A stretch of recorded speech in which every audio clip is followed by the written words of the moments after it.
திருவண்ணாமலையில் பாறை மற்றும் மண் சரிவு ஏற்பட்ட இடத்தில் ஆய்வு மேற்கொண்ட பிறகு அமைச்சர் ஏவா வேலு செய்தியாளர்களை சந்தித்து வருகிறார். அந்த நேரடி காட்சிகளை பார்க்கலாம். திருவண்ணாமலை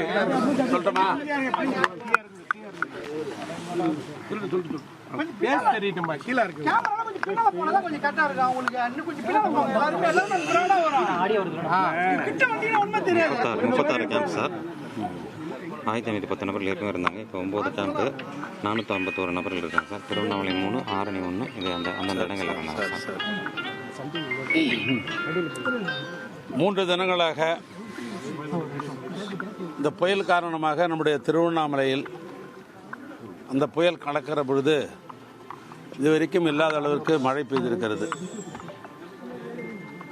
எனக்கு நினைவுக்கு தெரிந்து 1965 தான் முதலாக இந்த அளவுக்கு திருவண்ணாமலையிலே மழை பெய்தது. 65க்கு பின்னால் எவ்வளவு அதிகமான புயல் தாக்கத்தோடு மழை பெய்யவே இல்லை. ஆனால் நம்ம எதிர்பாராத அளவுக்கு இங்கே மழை கொட்டியிருக்கிறது. அரசின் சார்பாக ஏற்கனவே முதலமைச்சர் அவர்கள் முன்னெச்சரிக்கை நடவடிக்கை எடுக்க என்று ஆணையிட்டதன் அடிப்படையில் மாவட்ட நிர்வாகம் நம்முடைய மாவட்டத்தில் ஏறத்தாழ 36 முகாம்கள் ஏற்பாடு செய்தோம்.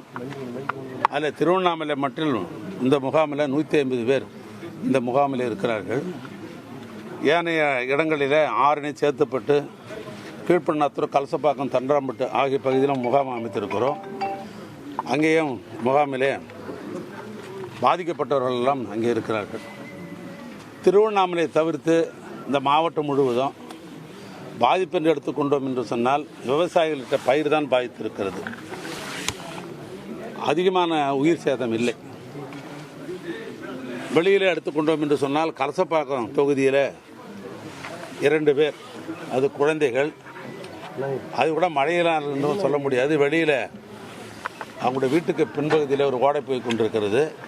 அந்த ஓடையில் ஆழம் தெரியாமல் காலத்து கொண்டு அடித்து கொண்டு போய்விட்டது. அதே போன்று போலூர் தொகுதியில் ஒன்றும் ஒரு குழந்தையும் அது கூட மலங்கடிக்க போகிற பொழுது தான் அந்த விபத்து ஏற்பட்டிருக்கிறது. 3 பேர் ஆக்சுவலி இன்னொரு எலக்ட்ரிகேஷன் சார், வீடு சுவர் விழுந்து, இன்னொன்று வீடு சிவந்து விழுந்து போலூரில் எலக்ட்ரிக் ஷாக் அடித்து ஒன்று. ஆக மொத்தம் இந்த மாவட்டத்தில் இதை தவிர பெரும் சேதம் என்று சொல்ல முடியாது. ஆனால் திருவண்ணாமலை நான் நின்று பேசிக் கொண்டிருப்பது திருவண்ணாமலை மலையின் அடிவாரத்தில் நின்று நான் பேசிக் கொண்டிருக்கிறேன். இங்கே மாவட்ட ஆட்சித்தலைவர், மாவட்ட காவல்துறை கண்காணிப்பாளர், மாநில அரசின் சார்பாக போடப்பட்டிருக்கிற மானிட்டரிங் ஆஃபீஸர், நகராட்சியினுடைய மாநகராட்சியினுடைய ஆணையாளர், நம்முடைய நாடாளுமன்ற உறுப்பினர், சட்டமன்ற உறுப்பினர்கள், நம்முடைய மாநகரத்தினுடைய மேயர் அனைவரும் 2 தினங்களாக இங்கே ஒரு சம்பவத்தை முன்னிட்டு இங்கே போராடி கொண்டிருக்கிற ஒரு சூழ்நிலை. இந்த மலை பொதுவாக இது மண்ணும் கல்லும் கலந்த ஒரு மலை. இந்த மலை இது வரைக்கும் மலை சரிவு என்பது நம்முடைய மலையில் ஏற்பட்டதே இல்லை.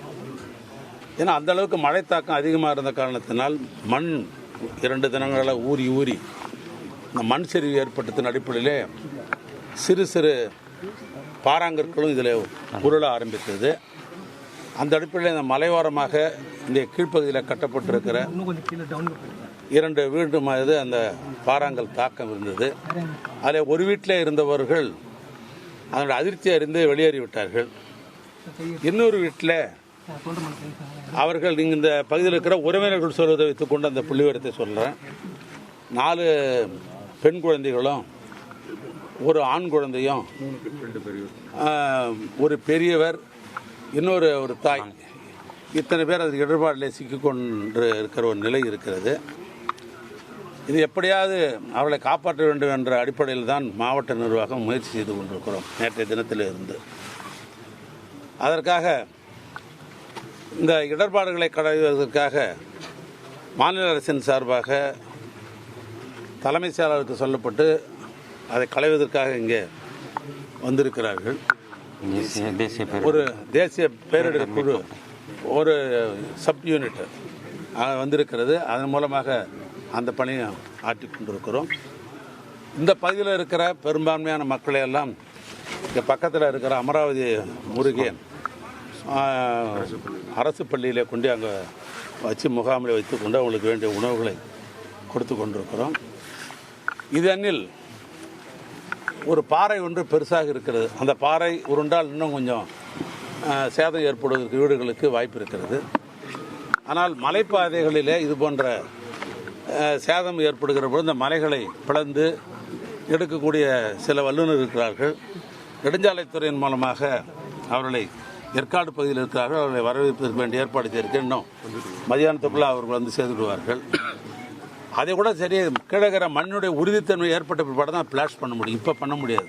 இப்போ ஒரு அதிர்ச்சி ஏற்பட்டது என்று சொன்னால் மேலும் சேதம் அடைவதற்கு வாய்ப்பு இருக்கிறது. இருந்தாலும் அந்த வல்லுநர்களை வர சொல்லியிருக்கிறேன். அது என்ன, மண்ணினுடைய உறுதித்தன்மை, கல்லினுடைய உறுதித்தன்மை மேற்பண்டை அந்த சம்பவம் நடந்துவிடக்கூடாது என்பதற்காக மாண்புமிகு முதலமைச்சர் அவர்கள் சென்னையில் இருந்து ஐஐடியினுடைய ப்ரொஃபஸராக இருக்கிற பேராசிரியர் மோகன் அவர்களையும் அதுமாதிரி பூமிநாதன் அவர்களையும் அங்கிருந்து அனுப்பியிருக்கிறார்கள். அவர்கள் மதியானத்துக்குள்ளே அவங்களும் வந்துடுவாங்க. அதெல்லாம் வந்த உடனே அந்த குழுவாக அமைத்து கொண்டு தான் இந்த இடர்பாடுகளை, இந்த கற்களை எல்லாம் கலைந்த பின்பாக தான் அதில் உள்ளே இருப்பவருடைய நிலைமை என்ன என்பது அரசுக்கு தெரியும். நாங்கள் அவர்கள் உயிரோடு இருக்க வேண்டும் என்று தான் நாங்கள் வந்து எதிர்பார்க்கிறோம். ஏன்னா சில நேரங்களில் இப்படி நாம் எதிர்பார்க்கிறவர்களுக்கு சில நேரங்களில் இவ்வளவு இடர்பாடுலையும் உயிரெல்லாம் காப்பாற்றப்பட்டிருக்கிறது. ஏன்னா அப்படி காப்பாற்ற முடியுன்ற நம்பிக்கையில் தான் பணிகளை நாங்கள் மேற்கொண்டிருக்கிறோம். இதுக்கு மத்தியில் இடையில் மழைத்தொரல் தொடர்ந்து இப்போ மழைத்தொரல் தான் இருக்குது, உங்களுக்கு தெரியும். இது தொடர்ந்து இருந்து கொண்டு தான் இருக்கிறது. இந்த நிலையிலும் அந்த பணிகள் தொடருவோம். எங்களுடைய முயற்சி தொடர்ந்து நடைபெறும். போதுமான அளவுக்கு மீட்பு படை வீரர்கள் இருக்காங்களா சார்? மேலும் ஏதாவது தேவைப்படுதா? NDRF ஏதாவது மேலும் வர வைக்க இருக்கிறோம்? இல்லை, போதுமான அளவுக்கு இருக்குது. ஏன்னா இங்கே ஒரு இடர்பாடுக்கு மத்தியில் இருந்து தான் பணிகள் ஆற்ற முடியுது. இதே ஒரு பெரிய ரோடாக இருந்தாக்கா நேரம் ஹிட்டாச்சி விட்டு ஜேசி போட்டு இது வந்து ஒரு 2 மணி நேரத்தில் அதை களைஞ்சிட்டு இருக்கலாம். இதில் வந்து இங்கேருந்து ஒருத்தர் போய் ஒருத்தர் வெளியே வர அளவுக்கு தான் அதனுடைய நிலைமை இருக்குது. அதனால் வந்து ஆட்கள் மூலமாகத்தான் செய்ய வேண்டிய ஒரு சூழ்நிலை இருக்குது. அந்த மீட்பு படையில் இருக்கிற போதுமான அளவுக்கு இருக்கிறார்கள். அதுக்கு வேண்டிய உபகரணம் இருந்து கொண்டிருக்கிறது. அது வந்து தொடர்ந்து நம்முடைய மாவட்ட ஆட்சித்தலைவரும் அதே போன்ற மாவட்ட காவல்துறை கண்காணிப்பாளரும் மானிட்டரிங் ஆஃபீஸரும் தொடர்ந்து அதை கண்காணித்து கொண்டிருக்கிறார்கள். இந்த பகுதியில் இருக்கிற நகரமன்ற உறுப்பினர்கள் அங்கே உடனிருந்து அந்த வேண்டிய தேவைகளை அவர்கள் செய்து கொண்டிருக்கிறார்கள். மாநகராட்சியினுடைய ஆணையாளர்களும் இங்கே தான் இருந்து அந்த பணியை மேற்கொண்டிருக்கிறார்கள். ஆனால் போதுமான அளவுக்கு உபகரணம் எல்லாம் இருக்கிறது.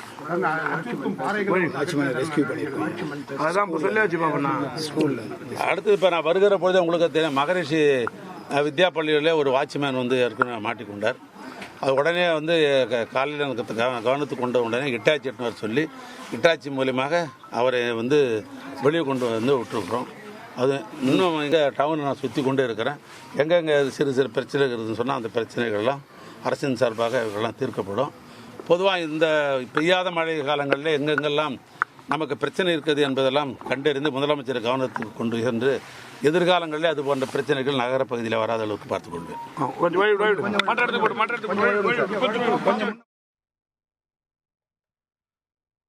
திருவண்ணாமலையில் பாறை மற்றும் மண் சரிவு ஏற்பட்ட இடத்தில் தொடர்ந்து மீட்புப் பணிகள் நடைபெற்று வரும் நிலையில் அங்கு ஆய்வு மேற்கொண்ட அமைச்சர் ஏவவேலு செய்தியாளர்களை சந்தித்து தற்போது எடுக்கப்பட்டு வரும் பல்வேறு நடவடிக்கைகள் குறித்து விளக்கமளித்து பேசினார். அந்த காட்சிகளை நாம் பார்த்தோம்.